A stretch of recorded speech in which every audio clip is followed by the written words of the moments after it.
হুম তা দেখুন, আপনারা সবাই চণ্ডী পাঠের নিয়ম। চণ্ডী পাঠের ক্ষেত্রে সর্বপ্রথম আমাদেরকে একদম প্রথমে, তারপর 2 নম্বরে, 3 নম্বরে কী কী করতে হবে সেই সব কিছু এখানে আমি লিখে দিয়েছি। তাহলে একদম প্রথম অবস্থায়, একদম প্রথমে আমরা কি করব সেটা আমরা দেখি, একে একে ধাপে ধাপে একদম সব কিছু, প্রত্যেকটা নিয়ম এবং চণ্ডী পাঠের সময় কী কী করা যাবে না, কী কী করতে হবে এবং কোন দিকে বসে চণ্ডী পাঠ করতে হবে সেই সব কিছু আজকে আমরা ভালো করে দেখব। কেমন? আপনারা সবাই এগুলো নোট করে রাখবেন, আপনাদের খাতায় নোট করে রাখবেন। তা চলুন আর আরম্ভ করি আমরা। প্রথমে দেখুন, স্নান ও শুদ্ধ জামাকাপড় পরা, অর্থাৎ আপনি চণ্ডী পাঠে বসার আগে অবশ্যই আপনাকে স্নান করে সেরে নিতে হবে। স্নান করে আপনার অবশ্যই শুদ্ধ পরিশুদ্ধ ধোয়া জামাকাপড় পরতে হবে, ঠিক আছে? এখন অনেক সময় সবচেয়ে বেস্ট হলো যদি আমরা এই ছেলেদের ক্ষেত্রে আমাদের যে ধর্মীয় পোশাক আছে, ছেলেদের ধর্মীয় পোশাক হলো ধুতি পাঞ্জাবি, সাদা ধুতি সাদা পাঞ্জাবি ছেলেদের ধর্মীয় পোশাক। আর যারা শাক্ত মতের আছে তারা লাল রঙের পাঞ্জাবি লাল ধুতি পরে থাকে, যারা শাক্ত আছে, ঠিক আছে? তা আপনারা এরকম ধুতি পাঞ্জাবি পরবেন। আর যারা মেয়েরা আছো, মেয়েদের ক্ষেত্রে এই শাড়ি পরতে হয়, লাল পাড় সাদা শাড়ি। লাল পাড় সাদা শাড়ি যেটা আছে সেটা হলো আমাদের ধর্মীয় পোশাক মেয়েদের ক্ষেত্রে। তা অবশ্যই আমরা ধর্মীয় পোশাক পরার চেষ্টা করব। আর ছেলেদের ক্ষেত্রে অবশ্যই ধুতি পরতে হবে, কেমন? এটা হলো আমাদের জামা কাপড়। তারপরে দেখুন, একদম প্রথমেই আমাদেরকে একটা আসনে বসতে হবে। আসনে বসার পর আমাদেরকে আসন শুদ্ধি করতে হবে, পুষ্প শুদ্ধি করতে হবে, জল শুদ্ধি করতে হবে, কেমন? আচ্ছা, আমি এটার কালারটা একটু চেঞ্জ করি। তা যেটা বলছিলাম যে আমাদের প্রথমে সর্বপ্রথম আসন শুদ্ধি, পুষ্প শুদ্ধি, জল শুদ্ধি, কেমন? তা এভাবে আমাদের জল শুদ্ধি, পুষ্প শুদ্ধি, আসন শুদ্ধি এই জিনিসগুলো আমাদেরকে প্রথমেই করতে হবে। 3টা শুদ্ধি করতে হয়।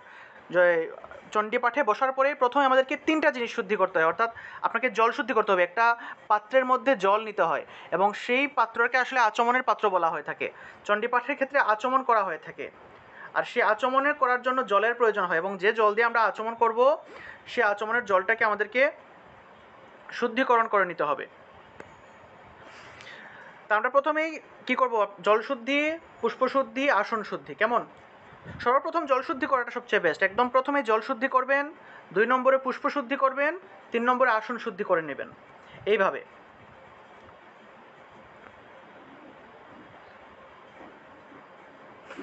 আচ্ছা, তারপরে দেখুন 2 নম্বর ধাপে এসে এরকম 3টা জিনিস শুদ্ধিকরণ করা হওয়ার পরে 2 নম্বর ধাপে এসে আমাদেরকে পূর্ব বা উত্তরমুখী হয়ে বসতে হবে।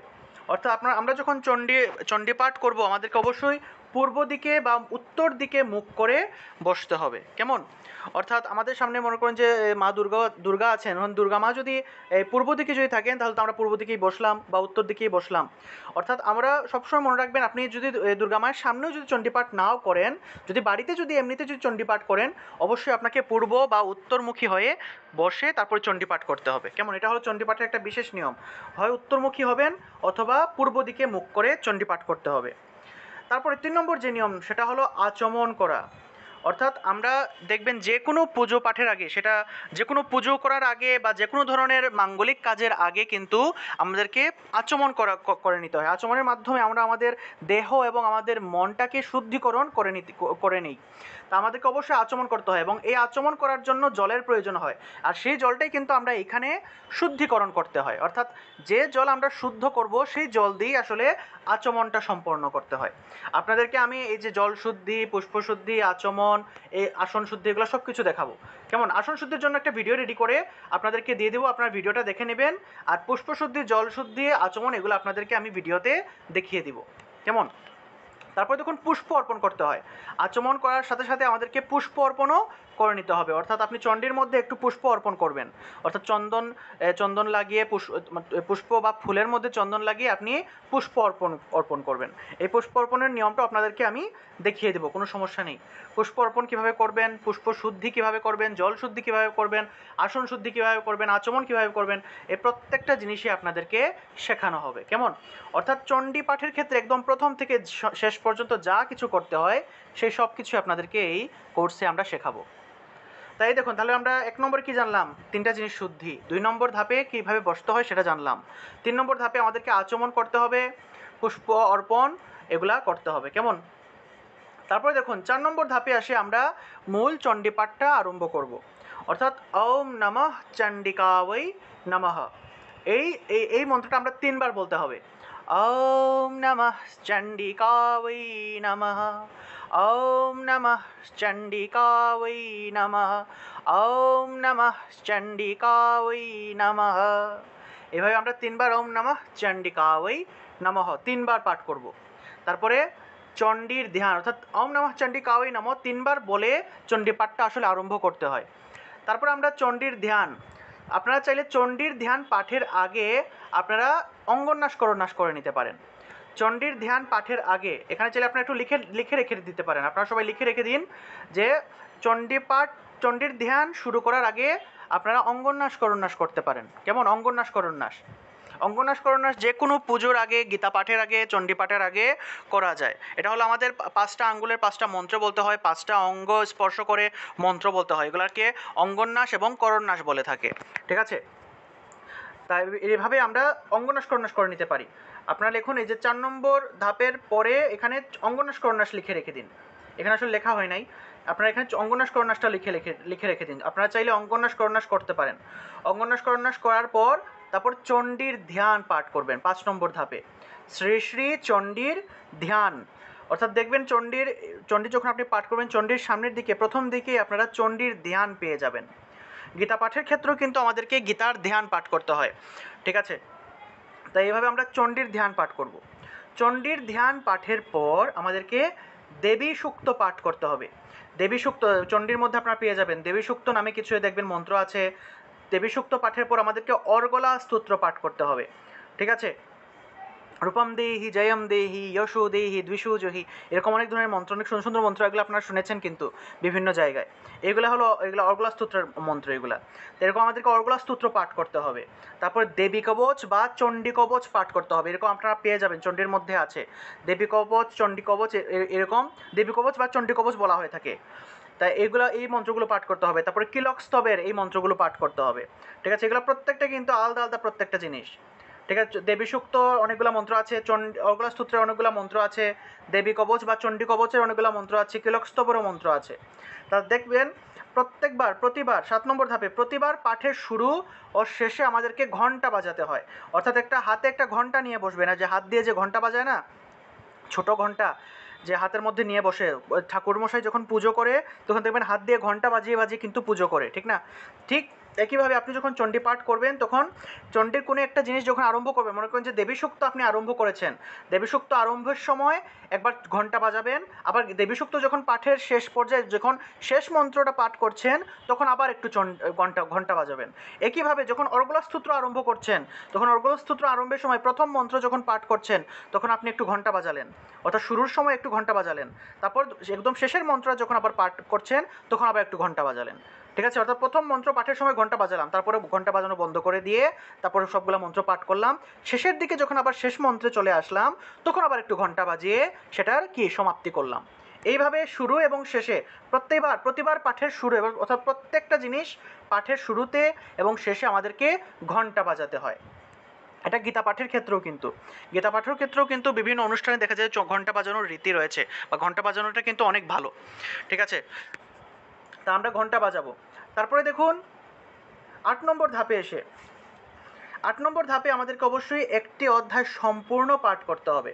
চণ্ডী পাঠের ক্ষেত্রে কিন্তু গীতা পাঠের ক্ষেত্রে গীতার একটা শ্লোক বা 2টা শ্লোক বা 5টা শ্লোক এরকম যে কয়টা শ্লোক ইচ্ছা পাঠ করা যায়, কিন্তু চণ্ডী পাঠের ক্ষেত্রে আপনি 1-2টা মন্ত্র পাঠ করলে হবে না, আপনি যে অধ্যায়টা ধরবেন সেই অধ্যায়টা সম্পূর্ণ পাঠ করতে হবে। সম্পূর্ণ পাঠ না করে কিন্তু ওঠা যায় না। এটা হলো চণ্ডী পাঠের একটা বিশেষ নিয়ম। অর্থাৎ আপনি চণ্ডীর যদি একটা অধ্যায় আরম্ভ করেন তাহলে সম্পূর্ণ অধ্যায়টাই আপনাকে পাঠ করতে হবে। ঠিক আছে, আপনি যদি মনে করেন যে একটা অধ্যায়ের অর্ধেক পাঠ করলাম, এটা করলে হবে না। অর্ধেক পাঠ করলাম বা একটা মন্ত্র পাঠ করলাম একটা অধ্যায় থেকে, বা 2টা মন্ত্র পাঠ করলাম, এগুলো করলে হবে না। চণ্ডী পাঠের ক্ষেত্রে আপনাকে অবশ্যই যে অধ্যায়টা আপনি আরম্ভ করবেন সেই অধ্যায়টা একদম প্রথম থেকে শেষ পর্যন্ত সম্পূর্ণ পাঠ করতে হবে। এটা হলো চণ্ডী পাঠের নিয়ম। কিন্তু গীতা পাঠের ক্ষেত্রে কিন্তু আবার এরকম না। গীতা পাঠের ক্ষেত্রে আবার সম্পূর্ণ অধ্যায় পাঠ না করলেও হয়, আপনি চাইলে 1টা বা 2টা শ্লোক পাঠ করলেও কিন্তু হয়। তারপরে দেখুন পাঠের মধ্যে মনে করেন যে আপনি একটা অধ্যায় আরম্ভ করেছেন, বা কোনো একটা এই দেবী কবচ বা অর্গলা স্তোত্র আপনি পাঠ করা আরম্ভ করেছেন, যদি চণ্ডী পাঠের সময় আপনি কোনো জায়গায় থামেন, পাঠের সময় থামলে পুনরায় প্রথম থেকে পাঠ শুরু করতে হবে। অর্থাৎ আপনি কোনো একটা জিনিস মনে করেন যে কোনো একটা অধ্যায় পাঠ করছেন বা কোনো একটা অর্গলা স্তোত্র বা চণ্ডীর ধ্যান আপনি পাঠ করতেছেন এবং পাঠের মাঝখানে আপনি হঠাৎ করে থেমে গেলেন, ঠিক আছে, পাঠের মাঝখানে আপনি থেমে গেলেন, মানে থেমে মনে করেন যে আপনি অন্য কারোর সাথে কথা বলে ফেললেন বা অন্য কোনো কোনো কাজ করলেন, আপনাকে অবশ্যই আবার সেটা প্রথম থেকে শুরু করতে হবে, ঠিক আছে, থামা যাবে না।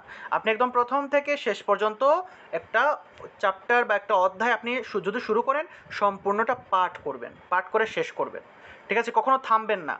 আপনি অনেক সময় আছে না যে আমি একটা অধ্যায়ের অর্ধেক পাঠ করলাম, অর্ধেক পাঠ করে আমি একটু থেমে গেলাম, থেমে অন্য কেউর সাথে একটু কথা বললাম বা অন্য একটা কাজ আমি করলাম, কাজ করে তারপরে আবার বাকি অর্ধেক থেকে আরম্ভ করলাম, এরকম করলে হবে না।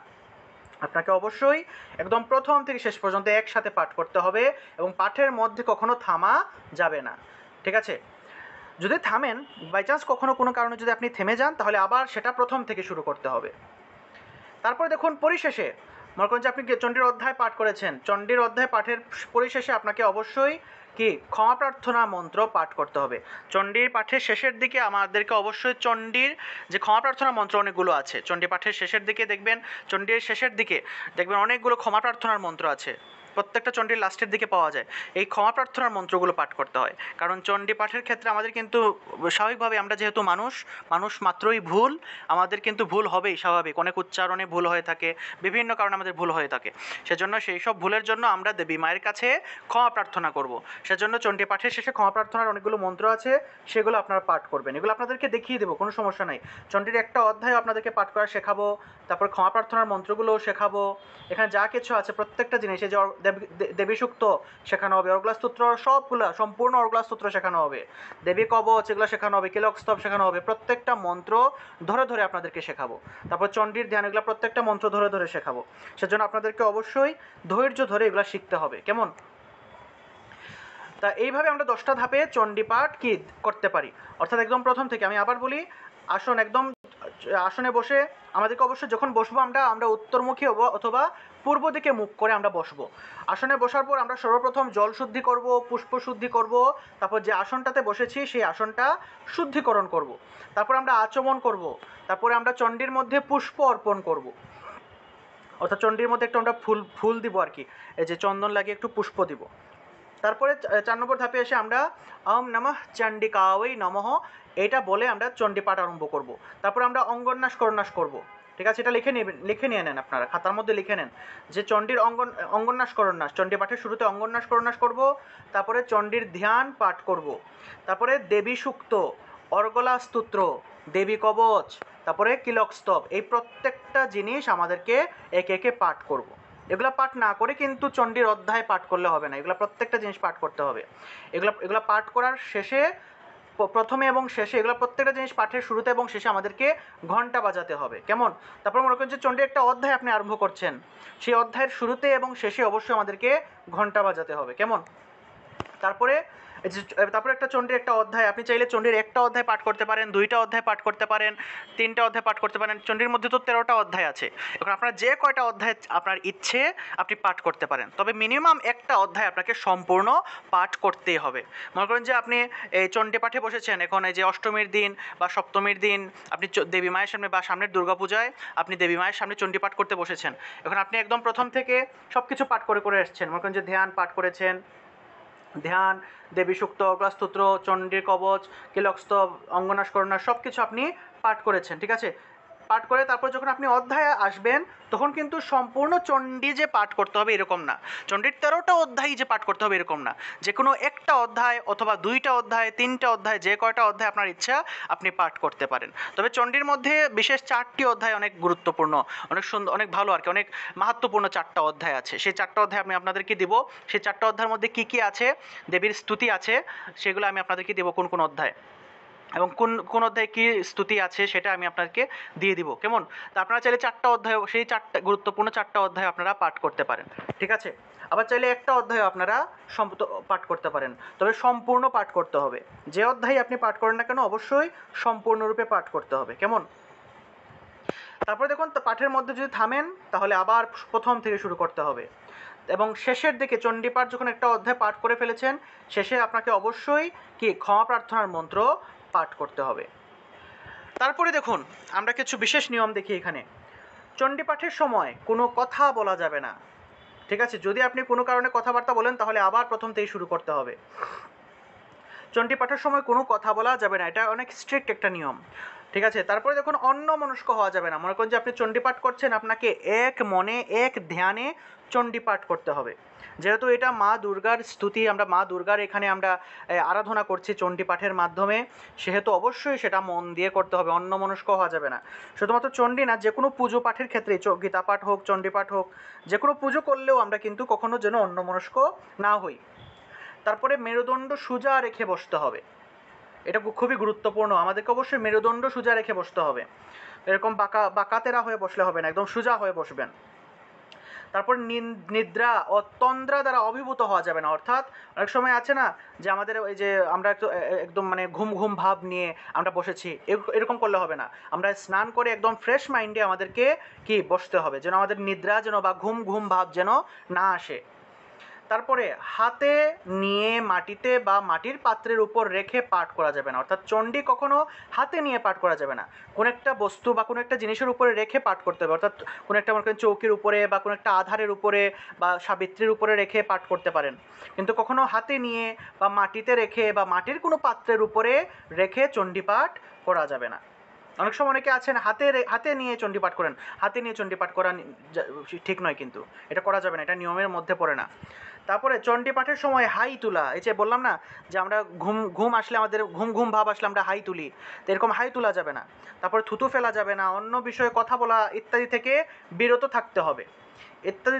থাকতে হবে, এইসব জিনিস অবশ্যই আমাদেরকে অ্যাভয়েড করতে হবে। তারপর চণ্ডী পাঠের সময় কথা বললে পুনরায় আচমন করে সেই অধ্যায়ে প্রথম থেকে পাঠ করতে হবে। অর্থাৎ আপনি কোনো একটা অধ্যায় আরম্ভ করেছেন, যদি আপনি চণ্ডী পাঠের সময় অন্য কারোর সাথে কথা বলে ফেলেন বা অন্য কেউ এসে যদি আপনাকে ডিস্টার্ব করে, সে যদি আপনার সাথে কথা বলে, আপনিও যদি তার সাথে কথা বলেন, তাহলে সেই ক্ষেত্রে আপনাকে আবার আচমন করতে হবে, কিন্তু আবার আচমন করে সেই অধ্যায় বা যেটাই আপনি পাঠ করছেন সেটা প্রথম থেকে পাঠ করতে হবে, কেমন? তারপরে যথাসম্ভব শুদ্ধ রূপে পাঠ করার চেষ্টা করতে হবে। চণ্ডী পাঠের ক্ষেত্রে কিন্তু যেহেতু মা দুর্গার আরাধনা করছেন, মা দুর্গা কিন্তু অনেক রাগান্বিত থাকেন বা অনেক বলে এটাকে, তিনি কিন্তু অনেক শক্তির দেবী, ঠিক না? সেজন্য এখানে ভুল করা যাবে না, কিন্তু এটা অবশ্যই আমাদেরকে যথাসম্ভব আমাদেরকে শুদ্ধ রূপে পাঠ করতে হবে। আচ্ছা, তারপরে দেখুন যথাসম্ভব শুদ্ধরূপে পাঠ করার চেষ্টা করতে হবে। দরকার হয় আপনি একটা অধ্যায় পাঠ করুন, চণ্ডীর একটা অধ্যায় পাঠ করুন, তবে শুদ্ধরূপে একদম সুন্দর করে পাঠ করার চেষ্টা করুন। বেশি পাঠ করতে গিয়ে এখন যদি আপনি বারবার বেশি ভুল করে ফেলেন, তাহলে তো আবার এটা ঠিক না, ঠিক আছে? সেজন্য আপনি কম পাঠ করুন, কিন্তু আপনি মানে শুদ্ধ করে পাঠ করার চেষ্টা করুন। আচ্ছা, তারপরে শনিবার, মঙ্গলবার, অষ্টমী, নবমী ও চতুর্দশী তিথি হলো চণ্ডী পাঠের জন্য অনেক উত্তম, ঠিক আছে? যদিও আপনি অন্যান্য দিন যে চণ্ডী পাঠ করা যায় না এরকম না, কিন্তু আপনি অন্যান্য দিনেও চণ্ডী পাঠ করতে পারেন। অন্যান্য যে বারগুলো আছে, রবিবার, সোমবার, অন্যান্য যে দিনগুলো আছে, তারপর বৃহস্পতিবার, এগুলো তো আপনি পাঠ করতে পারবেন, বা সপ্তমীর দিনও চণ্ডী পাঠ করতে পারেন, মানে সবসময় চণ্ডী পাঠ করা যায়, সমস্যা নেই। কিন্তু বিশেষ কিছু দিন বা তিথি আছে, মনে করেন যে অষ্টমী তিথি, নবমী তিথি, চতুর্দশী তিথি, এগুলো হলো চণ্ডী পাঠের জন্য অনেক উত্তম। তারপরে বারের ক্ষেত্রে শনিবার এবং মঙ্গলবার চণ্ডী পাঠের জন্য অনেক উত্তম এই দিনগুলো, ঠিক আছে? তাই বলে যে আপনি সপ্তমীর দিন পাঠ করতে পারবেন না এরকম না, কিন্তু পাঠ করা যায়, তবে এগুলো শুধুমাত্র কি উত্তম বলা হয়েছে আমাদের শাস্ত্রে। তারপরে দেখুন দিনের বেলাতে চণ্ডী পাঠ করা উত্তম, তবে রাত্রের ক্ষেত্রে রাত্রি সূক্ত পাঠ করতে হয়। রাত্রে পাঠের ক্ষেত্রে অর্থাৎ চণ্ডী পাঠটা আসলে দিনের বেলাতেই পাঠ করা উচিত, এটাই সবচেয়ে সর্বোত্তম এবং এটাই আসলে করাটা উচিত। রাত্রে আসলে চণ্ডী পাঠ না করাটাই বেটার। তবে যদি কোনো কারণে আপনি মনে করেন যে রাতে চণ্ডী পাঠ করছেন, তাহলে সেই ক্ষেত্রে আপনার চণ্ডীর শেষের দিকে রাত্রি সূক্ত একটা জিনিস পেয়ে যাবেন। মনে করেন যে আপনি চণ্ডী পাঠ করছেন, চণ্ডীর একটা অধ্যায় পাঠ করছেন, চণ্ডীর একটা অধ্যায় পাঠের পর তারপর রাত্রি সূক্তটা অবশ্যই পাঠ করে নেবেন যদি রাতে পাঠ করেন। রাতে পাঠ না করলে দরকার নেই, রাত্রি সূক্ত পাঠ করতে হবে না। যদি আপনি দিনের বেলায় পাঠ করেন তাহলে রাত্রি সূক্ত পাঠ করতে হবে না। যদি আপনি রাতের বেলাতে পাঠ করেন, মনে করেন যে সন্ধ্যার পরে আপনি চণ্ডী পাঠ করছেন, ঠিক আছে, সেই ক্ষেত্রে অবশ্যই আপনাকে রাত্রি সূক্তটাও পাঠ করতে হবে। তারপরে দেখুন চণ্ডী গ্রন্থ আধারে রেখে পাঠ করা বিধেয়। অর্থাৎ এই যে বললাম না, চণ্ডী গ্রন্থটা কোনো একটা আধারের উপরে রেখে, অর্থাৎ কোনো একটা, মনে করেন যে গীতা পাঠের ক্ষেত্রে একটা এক ধরনের স্ট্যান্ড পাওয়া যায়, গীতার স্ট্যান্ড, বা দেখবেন এই যে এটাকে বাংলাদেশে আসলে রাওয়াল বা রাহেল বলা হয়ে থাকে, রাওয়াল বা রাহেল, ঠিক আছে, বলা হয়ে থাকে, বা আমাদের আমাদের সনাতনীদের ভাষায় আসলে সাবিত্রী বলা হয়ে থাকে, বা গীতার স্ট্যান্ডও বলে বলে অনেকে আর কি। এটা ছবি দিয়ে দিব আমি। এই যে চণ্ডী কিসের উপরে রেখে পাঠ করবেন, এগুলো একটা এক ধরনের ধর্মগ্রন্থ রাখার জন্য এক ধরনের স্ট্যান্ড আছে, এগুলোর মধ্যে রেখে পাঠ করতে পারেন, অথবা কোনো একটা চৌকির মধ্যে রেখে, চৌকি মনে করেন চার পায়া চৌকি আছে না, ছোটো ছোটো চৌকি, এগুলো চৌকির উপরে আপনি একটা কিছু আসন টাসন কোনো একটা কিছু দিয়ে, একটা কাপড় বিছিয়ে, এটা মানে ধোয়া কাপড় চোপড় বিছিয়ে, তারপর সেটার উপরে চণ্ডী রেখে পাঠ করতে পারেন। অর্থাৎ কোনো একটা আধার লাগবে, কোনো একটা আধারে চণ্ডী রেখে পাঠ করতে হবে। কেমন? কখনো হাতে নিয়ে, চণ্ডী হাতে নিয়ে পাঠ করা যাবে না, মাটিতে রাখা যাবে না, এবং মাটির পাত্রের উপরে রেখে চণ্ডী পাঠ করা যাবে না। আমি দিয়ে দিব, আমরা সাধারণত যেগুলো ব্যবহার করি গীতা পাঠের ক্ষেত্রে বা চণ্ডী পাঠের ক্ষেত্রে, এগুলোর একটা ছবি আপনাদেরকে দিব। এগুলো আপনারা বাংলাদেশের আপনি যদি ইয়েতে যান, কিনতে যদি যান, বাংলাদেশে যদি কিনতে যান, তাহলে আপনাকে বাজারে গিয়ে বলতে হবে যে রাওয়াল বা রাহেল আছে কিনা, ঠিক আছে। এখানে কিন্তু যারা, যেহেতু এটা ইসলামিক কান্ট্রি, ওদেরকে গিয়ে সাবিত্রী বললে কিন্তু ওরা চিনবে না, যে দাদা সাবিত্রী আছে, এগুলো বললে ওরা চিনবে না। ওদেরকে বলতে হবে যে রাওয়াল বা রাহেল আছে কিনা, কারণ ওরা রাওয়াল বলে, রাওয়াল বা রাহেল বলে ওরা, ঠিক আছে। ওরা যে কোরআন রাখে, কোরআন রাখার জন্য ওরা মানে গীতার যে স্ট্যান্ড, ওরা সেটাকে রাওয়াল বা রাহেল বলে, আর আমরা বলি সাবিত্রী। তা আপনারা যদি বাংলাদেশে কিনতে যান বাজারে গিয়ে বলবেন রাওয়াল আছে কিনা। আর যারা ভারতে আছেন, ভারতে সম্ভবত সাবিত্রীই বলে, বা অন্য কোনো কিছু মানে বলতে পারে, আমি ঠিক জানতেছি না আর কি। তা আপনাদের অবশ্যই ভারতে এগুলো অ্যাভেলেবল পাবেন, বাংলাদেশেও পাওয়া যায়, তবে রাওয়াল বলতে হবে আর কি।